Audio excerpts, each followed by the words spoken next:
Sir రాజకీయాల్లోకి character ముఖ్యం అంటూ వైఎస్ జగన్ చేసిన వ్యాఖ్యలపై విజయసాయి రెడ్డి స్పందించారు. అయితే దీనిపై మీ ఒపీనియన్ ఏంటి సార్? అంటే రాజకీయాల్లో క్యారెక్టర్ ఖచ్చితంగా ఉండాలి అని అంటున్నారు కదా! అవునమ్మా, ఖచ్చితంగా ఉండాలి. అది నా ఉద్దేశం ఊరినే మీడియాలో విజయసాయిరెడ్డి గురించి అన్నాడని తప్పుడు దీనిలో చెప్తున్నారు కానీ, అది ఇన్ జనరల్ చెప్పాడు. ఇన్ జనరల్ రాజకీయ నాయకుడు అనేవాడికి వ్యక్తిత్వం ఉండాలి. వాళ్ళ క్యారెక్టర్ పోయిందంటే ప్రజల్లో విలువ ఉండదు. ఎందుకన్నారు అనుకోవచ్చంటారా? ఎందుకంటే చంద్రబాబుని గురించి అన్నాడు. చంద్రబాబు క్యారెక్టర్‌లెస్ మనిషి. అన్ని యూటర్న్‌లు, అన్ని అబద్ధాలు, అన్నీ సొంత మామ పెనకనే మామని చంపటం, మళ్ళీ మామయ్య దేవుడు అనటం, ఈ అన్ని రకాల క్యారెక్టర్‌లెస్ మనిషి కదా ఆయన. అవసరాన్ని బట్టి అవసరాన్ని బట్టి మోడీ టెర్రరిస్ట్ అంటాడు, మోడీ పనికిరాడు అంటాడు, మోడీ ఈ దేశంలో ఉండటానికి పనికిరాడు అంటాడు, మళ్ళీ మోడీ కాళ్ళు పట్టుకుంటాడు, మోడీ గొప్పోడు అంటాడు. ఏ సమయానికి ఏ మాట వస్తే ఆ మాట పడదు. ఒక విలక్షణమైన వ్యక్తిత్వం లేదు కదా! సో, క్యారెక్టర్‌లెస్ అని వ్యక్తిత్వం పోగొట్టుకుంటే మట్టిలో వదిలిన నీళ్ళే. మట్టిలో నీళ్ళు పడిపోతే మళ్ళీ నీళ్ళని బయటికి తీసుకెళ్ళాలి. పోతే రాదు అని ఆ లెక్కలో అన్నాడు. ఇన్ జనరల్ అన్నాడు. ఇండైరెక్ట్‌గా ఎవరి పేరు చెప్పలా. ఇన్ జనరల్ అన్నాడు ఆ మాట. ఇన్ జనరల్ మాట అది చంద్రబాబుకి అట్రిబ్యూట్ అవ్వచ్చు. విజయసాయిరెడ్డికి ఎందుకు అట్రిబ్యూట్ అవుద్ది? విజయసాయిరెడ్డి గురించి ఎంతోమంది ఉన్నారు. అసలు ఇప్పుడు ఆంధ్రప్రదేశ్‌లో రాజకీయ నేపథ్యం ఏంటంటే, జగన్ పక్కన ఎవరున్నారు? ఎవరు ఉంటున్నారు? ఎవరు వెళ్ళిపోతున్నారు? ఎవరు వస్తున్నారు? ప్రజలు పట్టించుకునే పరిస్థితిలో లేరమ్మా. ప్రజలు జగన్, జగన్, జగన్. ఓటేస్తే జగన్ మొహం చూసి, జగన్ ఎవరు నుంచోబెడితే వాళ్ళు. ఆ నుంచోబెట్టిన క్యాండిడేట్ మొహాన్ని బట్టి, జగన్ పక్కన ఎవరు నుంచున్నారని మొహాన్ని బట్టి ఓట్లు ఎయరు. మొన్న 40% జగనా, చంద్రబాబు జగన్‌కేశారు. రేపు 60% ఓట్లు జగన్‌కి వచ్చినా జగన్ కోసం వేస్తారు అంతే. జగన్ కోసం కానీ జగన్ పక్కన విజయసాయిరెడ్డి ఉన్నాడా, చిట్టిబాబు ఉన్నాడా, పేర్ని నాని ఉన్నాడా, ఇయన్నీ ప్రజలకు అవసరం లేదు. మీడియాకి కావాలేమో కానీ వాళ్ళకి అవసరం లేదు. ప్రజలకి జగన్ అంతే. జగన్, జగన్, జగన్. 1-10 జగనే వాళ్ళకి. జగన్ బట్టి ఏస్తారంతే. సో, ఇవాళ అందుకని జగన్ ఉండేవాళ్ళు ఉంటారు, వెళ్ళిపోయేవాళ్ళు వెళ్ళిపోతారు. రాజకీయాలు ఏముంది? రాజకీయాలు రేపు అదే అధికారంలో వస్తే మళ్ళీ వచ్చేవాళ్ళొస్తారు.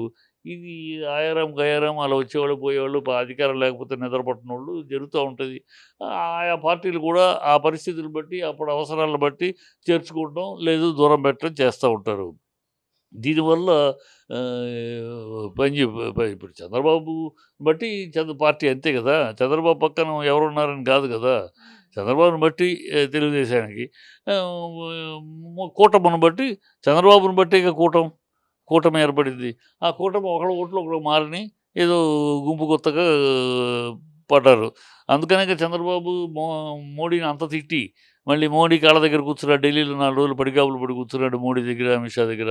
ఎట్లాగైనా ఈ కూటమిని ఏర్పరుచుకుని గెలవాలి. లేకపోతే మనం అడ్రస్ లేకుండా పోతామని తెలుసు. అందుకని ఏదో కింద మీద పడ్డాడు. ఆఖరికి పవన్ కాళ్ళు పట్టుకున్నాడు. పవన్ చేతులు పట్టుకున్నాడు. "ఎళ్లి వర్తమాలు వయ్యా, నువ్వు వెళ్లి ప్లాన్ చేయవయ్యా" అని మోడీ కాళ్ళు పట్టుకున్నాడు. వచ్చాడనుకో. సో, ఇయన్నీ వ్యక్తిత్వం లేని క్యారెక్టర్లు. అట్లాగా అందుకని మాట్లాడాడాయన.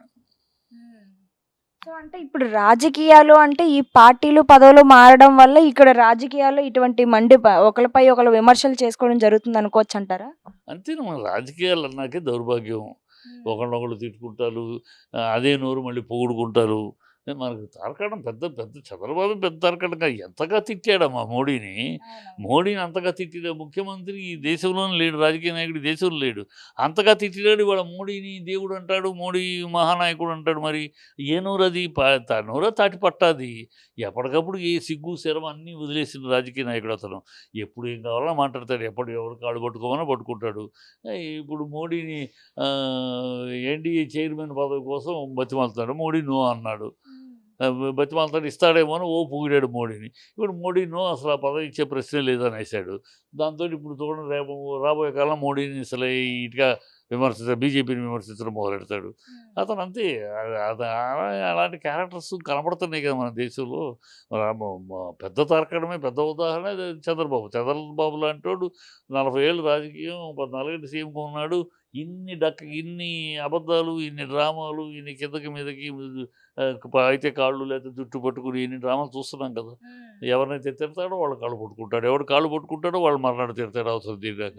అది అలాంటి రాజకీయం అంతే. యథా రాజా తథా గురువు. తెలుగుదేశం నాయకుడు అలా ఉన్నప్పుడు తెలుగుదేశం మిగతా నాయకులు అలాగే ఉంటాడు కదా! యథా రాజా తథా ప్రజ అలాగే ఉందంతే. ఫైనల్ గా అయితే నాగ చైతన్య మరియు సాయి పల్లవి జంటగా నటించిన తండేల్ మూవీ మెగనైట్ బోట్స్ వాళ్ళు ఫిర్యాదు చేశారు. అంటే వాళ్ళ మనోభావాలు దెబ్బతీసే విధంగా సినిమాని రూపుదిద్దించారు అని అన్నట్టు మాట్లాడుతున్నారు.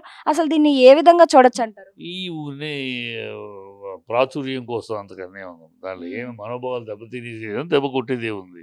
ఊరినే ప్రాచుర్యం కోసం వాళ్ళని ప్రాచుర్యంలోకి తెచ్చుకోవటం కోసం వాళ్ళ సమాజంలో వాళ్ళు ఏదో అడిగేసి ప్రశ్నించాం మన తరపున అని ప్రాచుర్యం కోసం, పబ్లిసిటీ కోసం వాళ్ళ యొక్క అంతే అంతే వాళ్ళ పేరును వాళ్ళు ప్రముఖం చేసుకుంటానికి చేసుకునే ఎత్తుగడ తప్పితే ఏముంది దాంట్లో మనోభావాలు దెబ్బతినడానికి ఏముంది?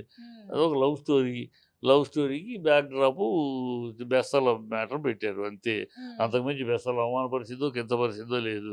వాడు బెస్తలు తక్కువ మాట పడితే దానికి ఫిట్టింగ్ రిప్లై కూడా ఇచ్చాడు సినిమాలో. ఇంకేముంది ఊని ఎంత ఉంది వాళ్ళు ప్రాచుర్యం చేసుకోవడానికి వేసే పబ్లిసిటీ ఎత్తుగడలు తప్పితే ఇంకోటే లేదు. సార్ ఇంతవరకు ఒక హీరో హీరోయిన్ కలిసి నటించిన సినిమాలో హీరోలకి కటౌట్లు కట్టడం వరకు మాత్రమే మనం చూసాం ఇంతవరకు కూడా. బట్ ఎట్ ద ప్రెసెంట్ ఇప్పుడు చూసుకుంటే సాయి పల్లవికి తండేల్ మూవీ తరపున పెద్ద పెద్ద కటౌట్లు కడుతున్నారు. ఒక హీరోయిన్ కి ఇంత పెద్ద అగ్రస్థానం ఇవ్వడం చాలా పొరపాటు. నీకు గతం తెలియక మాట్లాడుతున్నావు. విజయశాంతి కట్టారు, వాణిశ్రీ కట్టారు, ఇవన్నీ ఉన్నాయి. ఇప్పుడు ఒకప్పుడు గురించి తర్వాత బట్ ఇప్పుడు చూసుకుంటే ఎవరికి కట్టలేదు అన్నవే ఇంతవరకు చాలా ఉన్నాయి. సాయిబల్లకి ఏమమ్మా మంచి హీరోయిన్గా పేరు తెచ్చుకుంటుంది, కడతారు, ఏముందమ్మా దానికి పెద్ద విశేషం ఏముంది. అనుష్క కూడా కట్టారు మొన్న ఈ మధ్య. అనుష్క ఇవన్నీ అందరూ ఫ్యాన్స్ వాళ్ళకి ఏముంది, వాళ్ళ అభిమానిస్తారు, వాళ్ళ సక్సెస్ అయితే కటౌట్లు పెడతారు, పూలమాలలు వేస్తారు, పాలాభిషేకాలు, ఇవన్నీ మామూలు ఇప్పుడు అందరికీ జరిగేది. ఏదో సాయి పల్లవికి స్పెషల్గా జరిగినట్టు ఎవరికి కానీ ఇవన్నీ ఉన్నాయి. అంత లిఫ్టింగ్ ఎందుకు అవసరం? Thank you sir.